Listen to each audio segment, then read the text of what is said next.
Hola, Dios te bendiga. Oscar Santamaría aquí con Expresión TV. Hoy vamos a estar hablando de un tema muy importante. Las tres perspectivas de la pregunta ¿quién es Jesús? Vamos a ver entonces cómo dicen los hombres, dice la historia, y cómo dices tú que quién es Jesús. No te lo puedes perder.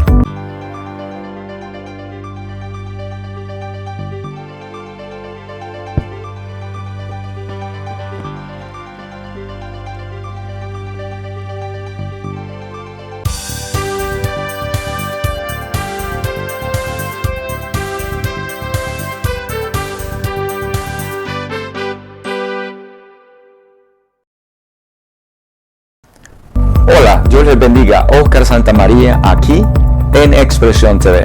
Hoy quisiera hablarle del tema central más importante de la Biblia, que debería de ser el tema central de la iglesia hoy en pleno siglo XXI. Jesucristo, Rey de Reyes y Señor de Señores. Él es el centro de todas las cosas. El templo, la ley, la iglesia, la creación, todas las cosas en Él fueran hechas y para Él. Él es la cabeza del cuerpo de Cristo y nosotros tenemos que estar conectados a ello. Hoy más que nunca el nombre de Jesús está siendo minimizado. Es como decir, pareciera ser que un Cristo diferente, no al bíblico, se está introduciendo en las iglesias. Yo sigo creyendo el Cristo que habla la Biblia, el que resucitó entre los muertos, todavía salva, todavía sana y todavía liberta. Y Él está tan activo el día de hoy, y Él dijo que en su nombre echaríamos fuera demonios, en su nombre sanaríamos los enfermos, y yo sigo creyendo esa promesa para el día de hoy. Jesús está tan activo en todo el mundo, pero tenemos que abrir bien los ojos de hablar de un mismo Cristo. Hemos comenzado una serie de enseñanzas para motivar, para enseñar, para exhortar, para edificar al cuerpo de Cristo y aquellos que estén interesados en conocer más acerca de nuestro Salvador. Hoy quisiera comenzar desde la creación, sí, desde el Antiguo Testamento. Normalmente todos conocemos la historia de la Natividad, Jesús en el nacimiento, ¿verdad? Ahí está José, está María, Jesús nace en este pesebre, vienen los Reyes Magos, visitan, traen tesoros, traen regalos. Todos conocemos esa historia. La historia más famosa es la Pasión de Cristo, donde Jesús pues sufre este martirio por los romanos y pues el dolor de los suyos haberlo entregado y traicionado. Sabemos que después al tercer día Jesucristo resucita de entre medio de los muertos. Pero la historia va más allá. La Biblia dice que Jesús, después de muerto y después de haber resucitado, estuvo hablándoles a los discípulos, aleluya, por un periodo de 40 días sobre el reino de los cielos. Y hoy queremos ir hasta el Antiguo Testamento. Y justamente más allá del Antiguo Testamento, hasta la creación. Y queremos empezar allí porque tenemos que descubrir, la iglesia de Jesucristo, que el énfasis que le hace Dios el Padre a su Hijo en toda la historia bíblica, y que si el Padre le da el énfasis a su Hijo, es necesario que nosotros también nos enfoquemos y centremos nuestro ministerio y nuestras vidas en el énfasis más importante que el Padre hizo en la palabra del Señor.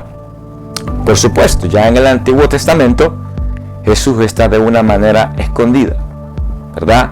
De una manera en la que se tiene que estudiar, de una manera simbólica. Hay muchas teofanías o apariciones de Jesucristo en el Antiguo Testamento.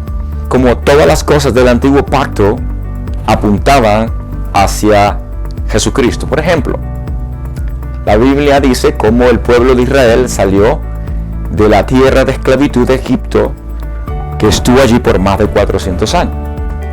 Cuando vas rumbo a la tierra de Canaán, la tierra prometida, que Dios le había dado como promesa al patriarca Abraham, Dios levanta al caudillo Moisés y lo lleva en una jornada por el desierto, ¿verdad? Aproximadamente unos 2 millones de personas. Recordemos que el pueblo hebreo, ¿verdad?, había estado cautivo y había aprendido las maneras o las formas de vivir desde una perspectiva de esclavo. Habían aprendido la adoración a diferentes deidades, diferentes dioses, etc. Y Dios quería instituir en el corazón de él su ley. Y justamente al entrar en el Éxodo, en el monte Sinaí, una historia muy conocida por nosotros, donde Moisés sube al monte y ahí Dios le escribe el decálogo, los 10 mandamientos, ¿verdad? Allí habían de ellos aprender la nueva manera de vivir para lo que vendrían las diferentes generaciones en el futuro. Dios quería que ellos centraran su vida desde la perspectiva de la ley de Dios. Como todos sabemos, el pueblo de Israel vagó por el desierto. Dios instituyó diferentes leyes y estatutos más allá de los 10 mandamientos. Luego los líderes del pueblo de Israel hicieron muchas más leyes, ¿verdad? Tomos y tomos de leyes. Y lo que pudimos ver, que el hombre nunca pudo cumplir la ley, que solo hay uno que podría cumplir la ley. Y eso es, Dios le quería enseñar al hombre que en su imperfección ellos no podían ser perfectos, no podían cumplir esta ley a cabalidad. Por lo tanto, Dios hizo esto para hacerle saber al hombre que habría uno que vendría y este iba a ser perfecto. La Biblia dice que Jesús apareció, nació, vino a esta tierra, se encarnó, Emmanuel, Dios con nosotros, aleluya, y Él, dice la palabra del Señor, Él es el cumplimiento de toda la ley. Él mismo dijo, Moisés habló de mí. ¿Por qué hizo Dios esto? Lo hizo a propósito. Por supuesto, Dios tiene un pacto para con este pueblo, pero también a la misma vez en la mente suprema de Dios, en el plan perfecto de su soberanía, nos estaba enseñando que todo apuntaba al que iba a cumplir la ley perfectamente, al que iba a hacer bien todas las cosas, a diferencia de cómo desde Adán y todos los pactos de Dios a través del Antiguo Testamento, el hombre pues fue desobediente. Y ese es simplemente un ejemplo de cómo es importante que veamos en toda la teología cómo Jesús es el centro y debemos nosotros estar allí. Expresión TV.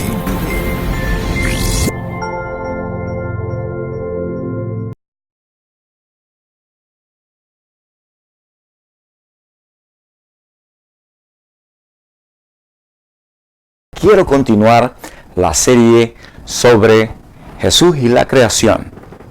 Hemos hablado antes, en el segmento anterior, que Jesús está revelado en toda la palabra del Señor y que Él debería de ser el centro. Queremos hacer la pregunta en esta hora: ¿quién es Jesús? Y para eso quiero hablar de 3 perspectivas de quién es Jesús. Primero, si hacemos esa pregunta, tenemos que hacerlo desde la perspectiva del plan eterno de redención de Dios para todo el mundo. Una vez más, para el plan eterno de redención de Dios para todo el mundo. Sí, Dios tiene un plan para esta tierra. Todas las cosas no pasan por casualidad. Él tiene un propósito. Él tiene un propósito general y también tiene un propósito para cada individuo. Dios nos ve a todos como multitudes, pero también Dios nos conoce por nombre. Así es que Él tiene también un propósito para tu vida. Entonces hoy quisiera comenzar desde la perspectiva: quién es Jesús de acuerdo a la historia. Si solamente vemos al Maestro Yeshua, Jesús bíblico, pero desde una perspectiva histórica de acuerdo a lo que las enciclopedias o los diccionarios nos enseñan, compararemos a Jesús con otros grandes hombres que han cambiado la historia. Y sí que hay pues buenos hombres que han influenciado los tiempos. Si usted hace una búsqueda allí en Google, ¿verdad?, se dará cuenta que pondrán a Jesús en la lista de los 100 hombres más que han influenciado la tierra en toda la historia. Y pues van a poner allí a Gandhi, van a poner a Malcolm X, van a poner a Alejandro el Grande, a Aristóteles, grandes filósofos, grandes emperadores, grandes reyes, y pues allí también ponen a Jesucristo como un gran hombre influenciador en la historia.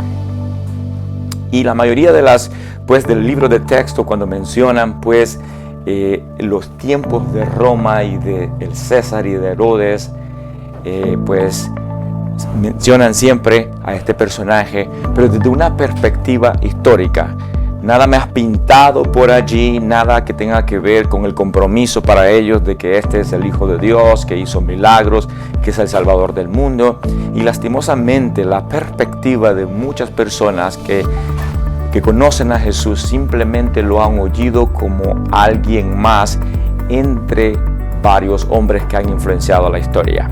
Pero como nosotros conocemos, Él vino y se insertó en nuestra historia con un plan específico divino, no solamente para ser uno más del grupo de los hombres que influenciaron la tierra, sino más bien yo creo que es el hombre que más ha influenciado el planeta Tierra para siempre, y nunca va a haber alguien como este personaje, porque todos sabemos que Él vino para redimir al hombre de su pecado, para perdonarle a los hombres su maldad y para reconciliarlos con Dios. ¿Y quién puede hacer eso? ¿Verdad? La mayoría de los hombres alrededor del mundo han tratado de traer algunos cambios buenos. Algunos han aportado a la ciencia, otros a la política, otros han aportado a la literatura, pero nadie tiene este papel de ser el redentor del mundo. No podemos solamente incrustar a Jesús allí, ¿verdad?, como un personaje más de la historia, aunque Él es parte de la historia. No obstante, Él es el Salvador del mundo, el Mesías prometido que la palabra del Señor nos enseña, aquel en el cual dice la Escritura, aleluya, vino a rescatar lo que se había perdido en el pasado.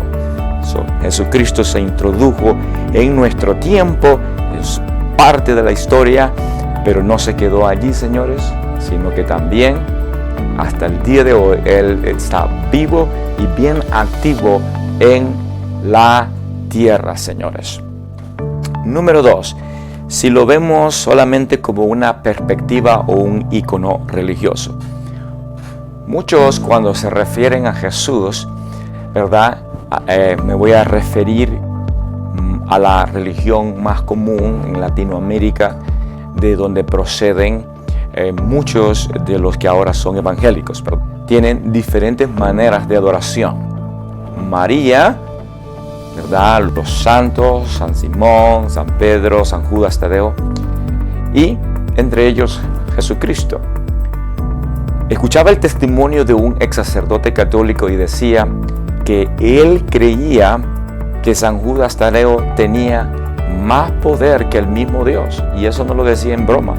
Decía que sus oraciones eran a este santo, ¿verdad? Así, y no solamente en esa religión.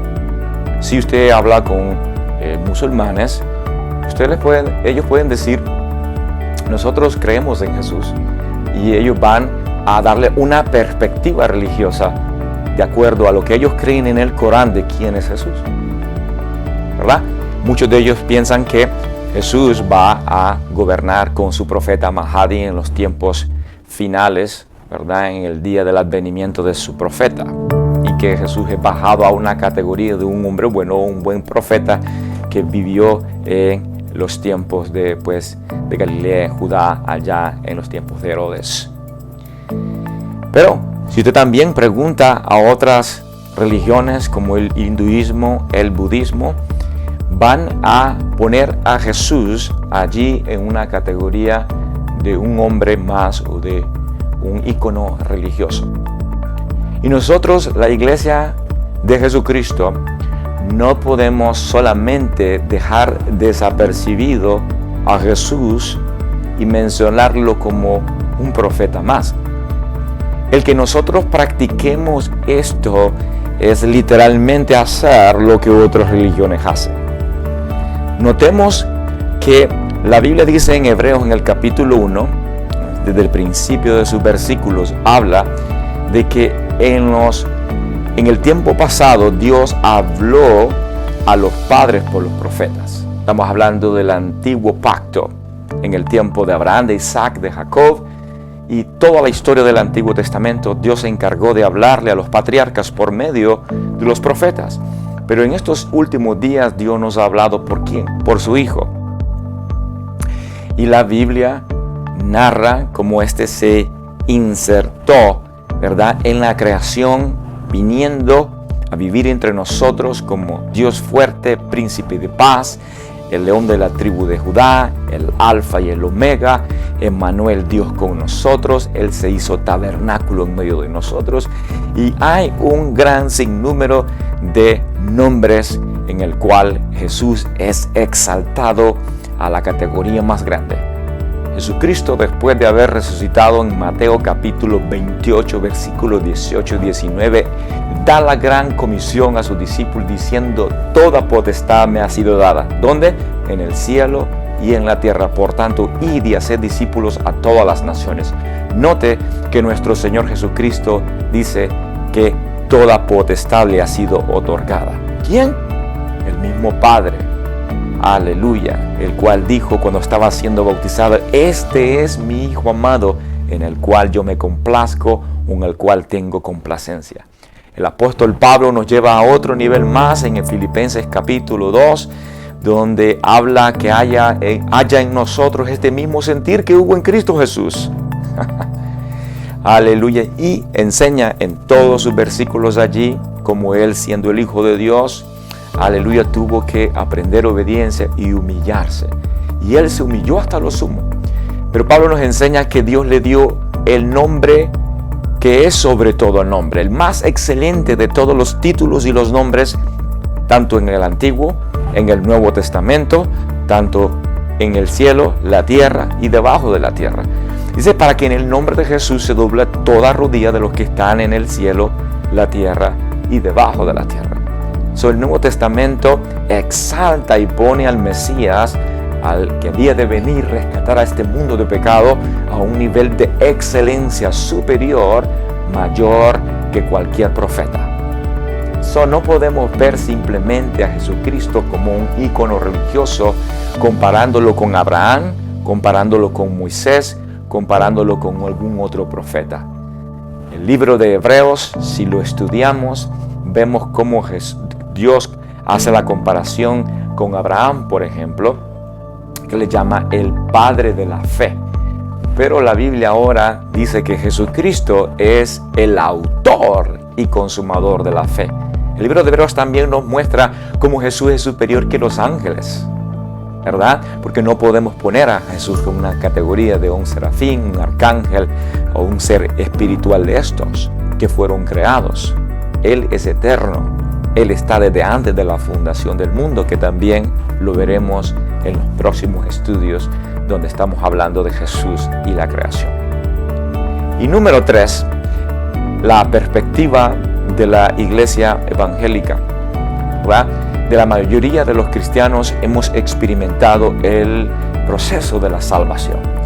La Biblia enseña en Romanos que si creyéremos en nuestro corazón y confesáramos con tu boca que Jesucristo es el Señor, entonces seremos salvos.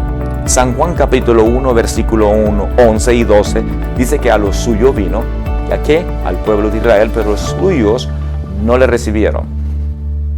Por esto de haber el pueblo de Israel rechazado el plan de Dios, esta salvación para ellos, la Biblia dice que ahora los que creyeran en su corazón, ¿verdad?, que Jesús es el Señor, a ellos les dio la autoridad o la potestad o la habilidad de ser hechos hijos de Dios, los cuales no son engendrados por carne y sangre, sino por vuestro Padre que está en el cielo. Eso quiere decir que todo aquel que se arrepiente de sus pecados y reconoce que Jesús es el Señor, entonces ha pasado a la vida nueva, ha nacido de nuevo, según la Biblia, pero no todo se queda allí. Jesucristo les decía a sus discípulos: en mi nombre echarán fuera demonios, en mi nombre pondrán las manos sobre los enfermos y estos sanarán. Tenemos que conocer a este Jesucristo como el libertador, ¿verdad? Porque yo sigo creyendo que en pleno siglo XXI, como lo he experimentado yo y como lo he visto en la vida de otras personas, que este Jesús no solamente es un personaje histórico de cuentos, no solamente, ¿verdad?, es un ícono religioso, ay, qué bonito se escucha los milagros que hizo Jesús, sino que nosotros, los cristianos, los hijos de Dios, debemos de experimentar a este Cristo libertador en nuestra propia vida y en la vida de los demás. Él sigue sanando, Él sigue libertando a los cautivos y debemos conocerlo en ese proceso. Debemos desarrollar una relación cercana con Jesucristo, ¿verdad? Los discípulos caminaron con el Señor 3 años y ellos todavía eran maduros. Por ejemplo, en Hechos capítulo 1, cuando Jesús ya había resucitado, los discípulos le preguntaron al Señor: ¿restaurarás el reino de Israel en este tiempo? En Hechos capítulo 1, versículo 6. Y él dice: no os toca a vosotros saber los tiempos o los sazones, sino que el Padre ha puesto en su sola potestad. Pero recibiréis poder cuando haya venido sobre vosotros el Espíritu Santo, y me seréis testigos en Jerusalén, Samaria, Judea y hasta lo último de la tierra. Y todos sabemos que en el día de Pentecostés, pues vino en Hechos capítulo 2 el Espíritu Santo. Y la Biblia dice: después de la llenura del Espíritu Santo, los discípulos se juntaban en casas, en todo el capítulo 2, en el versículo 38 al 46, más adelante, dice que se unían todos en las casas para partir el pan y todo les era en común. Allí se iba desarrollando la vida cristiana. Imagínese a un Pedro que había dicho: Jesús, contigo voy hasta la muerte. Y Jesús le dice: Pedro, me vas a negar. Siendo un hombre inconstante, imagínese ya después de unos años el proceso del carácter de un hombre inconstante, cuando lo llevan justamente y a ser crucificado por predicar este evangelio. Él mismo dijo: yo no soy digno de morir como murió mi Señor. Así que la historia dice que Pedro murió crucificado al revés. ¿A qué grado de conocimiento y de madurez llegó este discípulo? Que tal manera que la sombra de Pedro sanaba a los enfermos. Y no era la sombra de Pedro, como dice el canto, sino era que tenía el espíritu del Nazareno. Y como nosotros sabemos, después de ese proceso de haber conocido a Cristo, necesitamos el proceso de la santificación, de la purificación. Y es allí donde muchos de nosotros los cristianos no hemos llegado.